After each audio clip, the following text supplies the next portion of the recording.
Hello student, स्वागत है आपका ITI 180 इलेक्ट्रीशियन में। आज देखेंगे CBT एग्ज़ाम में पूछे जाने वाले कुछ महत्वपूर्ण प्रश्न जो आने वाले CBT exam ITI CBT exam 2023 के लिए महत्वपूर्ण होंगे। जिसमें पहला क्वेश्चन देखेंगे कि विद्युत वायरिंग लेआउट में प्रयोग किए जाने वाले टू वे स्विच का संकेत क्या है। इसमें टू वे स्विच का संकेत पहचानना है। इसमें जो ऑप्शन सही हो जाएगा वो हो जाएगा सी ऑप्शन सही हो जाएगा। ये टू वे संकेत का पहचान है।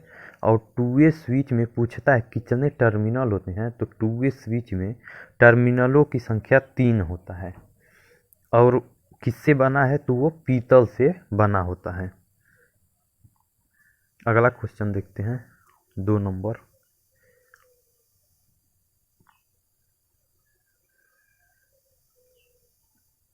कमेंट में आप लोग भी टाइप करते रहें कौन सा ऑप्शन सही होगा।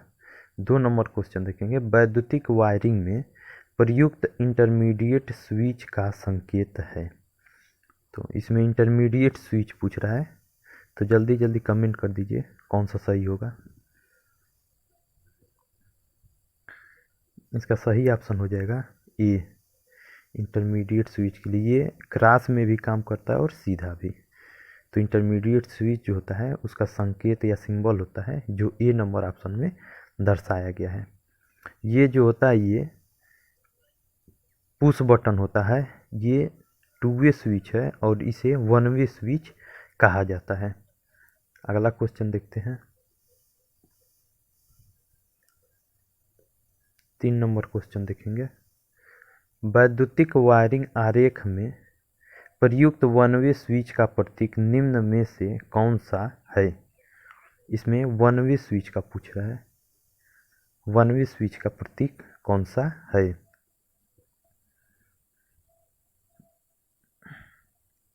तो इसका जो सही ऑप्शन हो जाएगा वो हो जाएगा ए।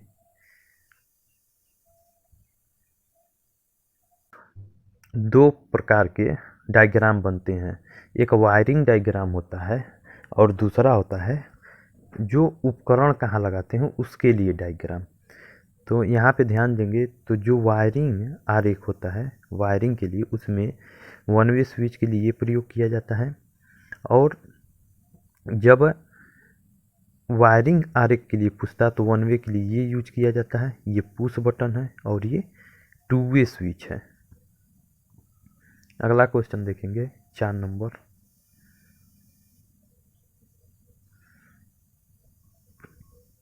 चार नंबर क्वेश्चन है, चित्र में प्रदर्शित वैद्युतिक वायरिंग संकेत को पहचानिए। A socket outlet 5 ampere, B socket outlet 15 ampere, C lamp outlet, D terminal tip. तो इसका जो सही ऑप्शन हो जाएगा वो हो जाएगा बी, सॉकेट आउटलेट 15 एम्पियर। यानी ये पावर सॉकेट है। और नॉर्मल सॉकेट के लिए जो होता है सिंबल ऐसे बनता है, ये 5 एम्पियर के लिए होता है। और जहाँ पे ये डबल बना रहेगा अर्धवृत्त, ये पावर सॉकेट के लिए या कह सकते हैं 15 एम्पियर सॉकेट के लिए यूज किया जाता है। अगला क्वेश्चन देखते हैं, ELCB परिपथ में दिखाए गए चित्र में X द्वारा अंकित किए गए भाग का क्या नाम है। इसमें देखेंगे जो ये X द्वारा दर्शाया गया है उसका नाम पूछ रहा है। तो ए है टर्मिनल, बी मूवेबल कॉन्टेक्ट, सी सोलेनाइट, डी स्विचिंग डाली यानी नॉब कह रहा है जो। तो इसका जो सही ऑप्शन हो जाएगा वो हो जाएगा सी सोलेनाइट। ये क्वाइल को एक्स से दर्शा रहा है, सोलेनाइट को। अगला क्वेश्चन देखते हैं, चित्र में किस प्रकार की सहायक सामग्री दर्शाई गई है। ए होल्डिंग सहायक सामग्री, बी कंट्रोलिंग सहायक सामग्री, सी सेफ्टी सहायक सामग्री, डी आउटलेट सहायक सामग्री। तो जो फिगर में दिखाया गया है ये होल्डर है, पेडेंट होल्डर है, और होल्डर जो क्या करता है बल्ब को धारण करता है, यानी ये होल्डिंग डिवाइस है। तो ऑप्शन जो सही हो जाएगा वो हो जाएगा ए, होल्डिंग सहायक सामग्री। अगला क्वेश्चन देखेंगे। चित्र में दर्शाए गए परिपथ में किस विधि से बैटरी आवेशित की जा रही है? ए स्थिर वोल्टेज चार्जिंग विधि, बी स्थिर करंट चार्जिंग विधि, सी ट्रिकल चार्जिंग विधि, डी बूस्टर चार्जिंग विधि। तो यहाँ पे ध्यान देंगे, यहाँ पे रियो स्टेट लगा है, और रियो स्टेट किस में लगा रहता है? स्थिर वोल्टेज चार्जिंग विधि में, स्थिर वोल्टेज चार्जिंग विधि में लगा रहता है। तो ऑप्शन जो सही हो जाएगा वो हो जाएगा ए, ऑप्शन ए सही हो जाएगा, स्थिर वोल्टेज चार्जिंग विधि। करंट चार्जिंग विधि रहता है स्थिर करंट चार्जिंग विधि, तो उसमें लगा रहता है लैंप, समांतर में बहुत सारे लैंप लगे रहते हैं। अगला क्वेश्चन ध्यान देंगे। बैटरी चार्जिंग परिपथ में दोष की पहचान कीजिए। ए ट्रांसफार्मर की लाइन व न्यूट्रल टर्मिनल को आगत सप्लाई के सापेक्ष मोड़ दिया गया है। बी रेक्टिफायर से बैटरी संपर्क की ध्रुवता को बदल दिया गया है। सी कैपेसिटर को बैटरी से श्रेणी क्रम में होना चाहिए। डी एक डायोड को बदला गया है। तो यहाँ पे ध्यान देंगे, ये जो यहाँ पे ये भाग होता है ये फ्यूज होता है, ये यहाँ पे जो ये भाग है ये डीपी स्विच है, और यहाँ से जो दिखाया गया ये ट्रांसफार्मर है, और ट्रांसफार्मर के बाद ये जो दिखाया गया ये रेक्टिफायर है। उसके बाद यहाँ पे कैपेसिटर और रेजिस्टेंस लगा हुआ है जो फिल्टर सर्किट कहलाता है। पहले सप्लाई को ट्रांसफार्मर के द्वारा एसी से अधिक मान के एसी को कम मान में एसी में परिवर्तित किया जाता है। रेक्टिफायर के द्वारा एसी से डीसी में बदला जाता है। फिल्टर परिपथ के द्वारा शुद्ध डीसी में बदला जाता है। उसके बाद लास्ट में बैटरी को सप्लाई से जोड़ दिया जाता है। तो यहाँ पे पूछ रहा है इस पूरे परिपथ में गलत क्या है? तो यहाँ पे जो रेक्टिफायर सर्किट है यही गलत है, इसका डायोड गलत कनेक्शन किया गया है। तो इसमें ऑप्शन सही हो जाएगा बी, रेक्टिफायर से बैटरी संपर्क की ध्रुवता बदल दिया गया है। ऑप्शन बी सही हो जाएगा, यही गलत है उसमें। अगला क्वेश्चन देखते हैं।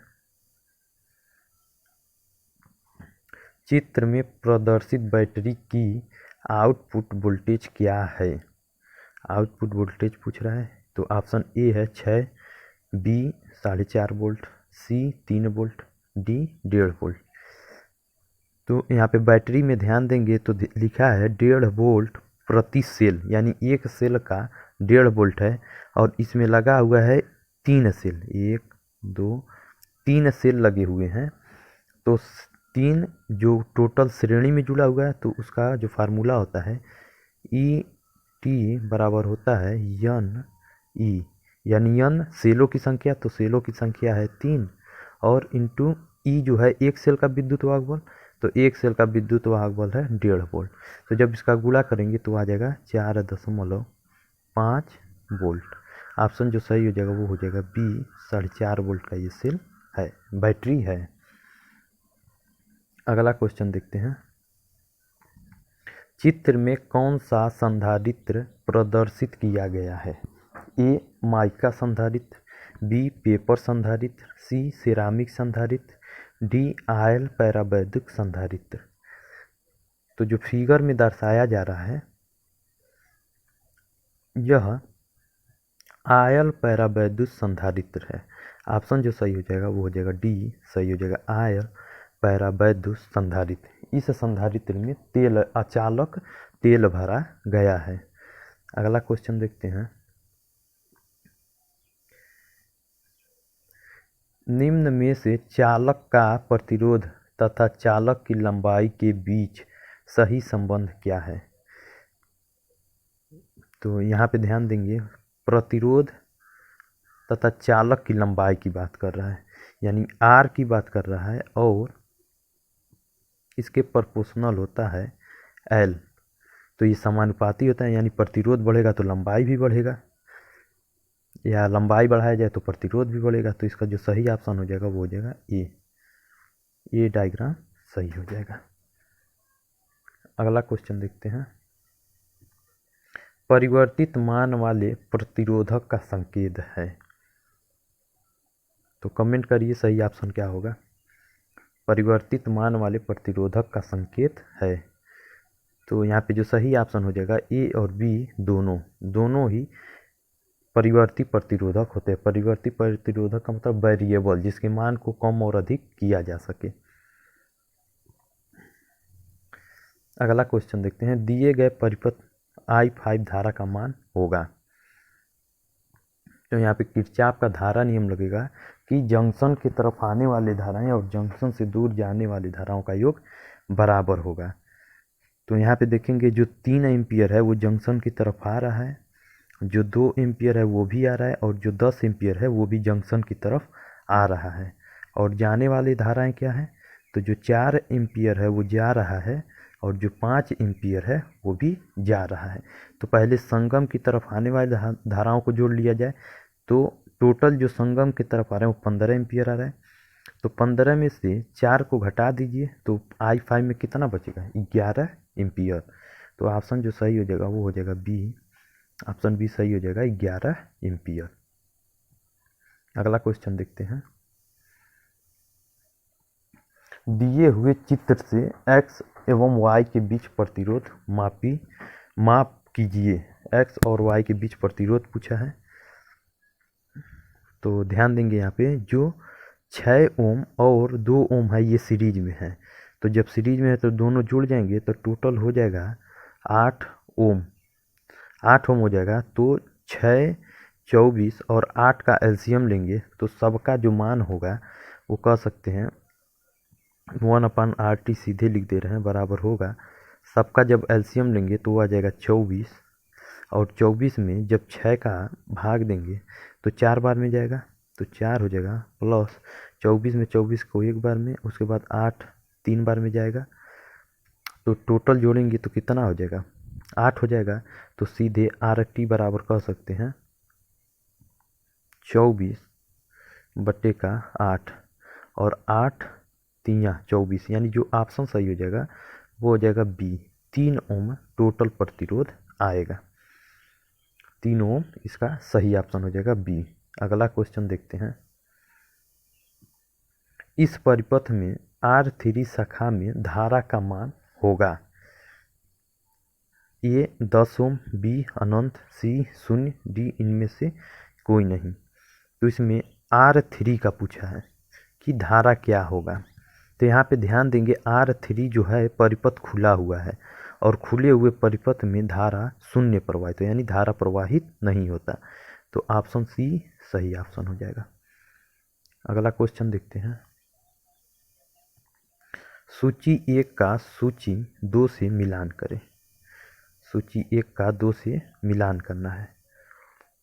तो यहाँ पे ध्यान दीजिएगा जो ए दिया है वो है RE, और कौन सा है तो टैनन RE। तो ए का जो सही ऑप्शन होगा, ए का हो जाएगा 4 नंबर। बी इसमें दिया है पेचकस। बी जो ऑप्शन दिया है वो पेचकस है, और पेचकस के लिए सही ऑप्शन दिया है 3। और सी नंबर जो है वो फेज टेस्टर है।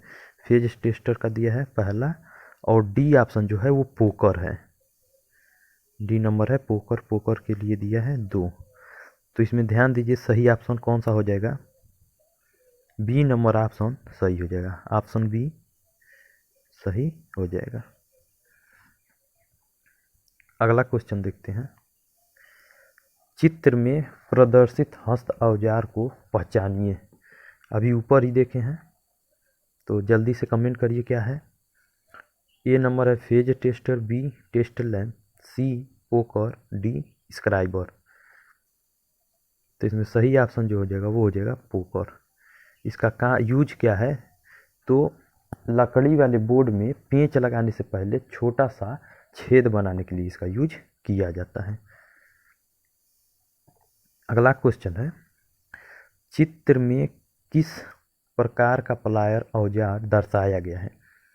A flat nose, B round nose, C विकर्ण cutter plier, D end cutting plier.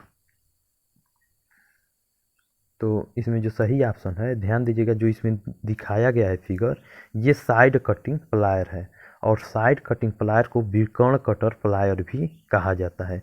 तो ऑप्शन जो सी होगा वो सही हो जाएगा। अगला क्वेश्चन देखते हैं। चित्र में दर्शाए गए प्लायर के चित्र में सी से अंकित भाग को पहचानिए। तो इसमें जो सी से दर्शाया गया है, इस भाग को पहचानना है।